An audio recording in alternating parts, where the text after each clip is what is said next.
Cependant, mon plombier, dès sa première visite, m'a détrompé. Votre plombier, comment s'appelle-t-il? Tolstoï, il s'appelle. Léon Tolstoï. Mais c'est un nom tout simple. Un excellent plombier, en tout cas, je le connais.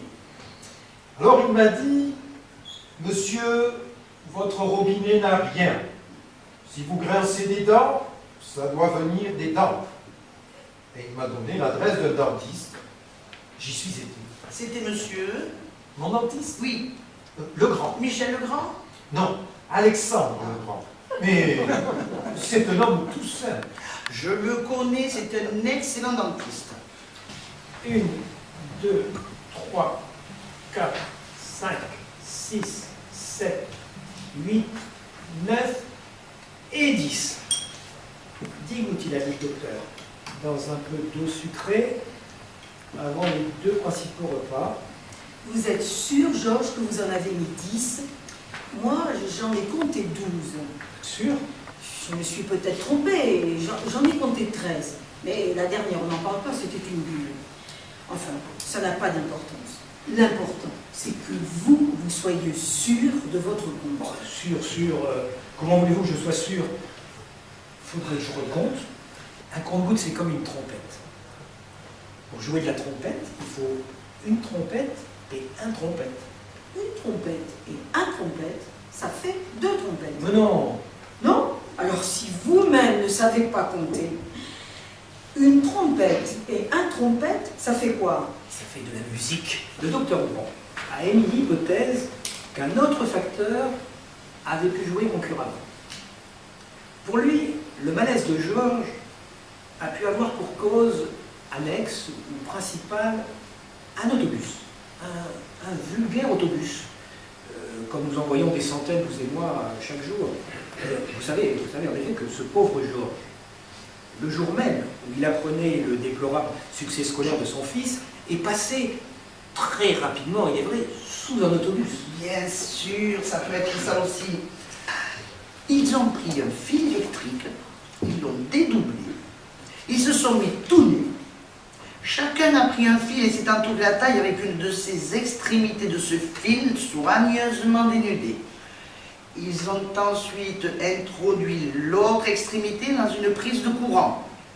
Georges branchant la sienne dans le trou positif et Paulette dans le trou négatif. Tout était prêt. Adolphe, c'était le coiffeur de la rue Mogador. Il coiffait mon père et mes oncles. Il me coiffait aussi à l'occasion. Mais là n'est pas la question. Si je vous parle d'Adolphe, c'est qu'il avait une manie singulière. Peu importe.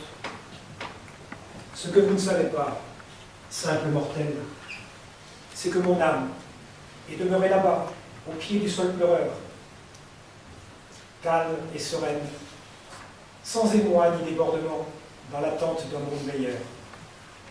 Ah, à propos, j'ai une bonne nouvelle pour vous. Enfin, une bonne nouvelle.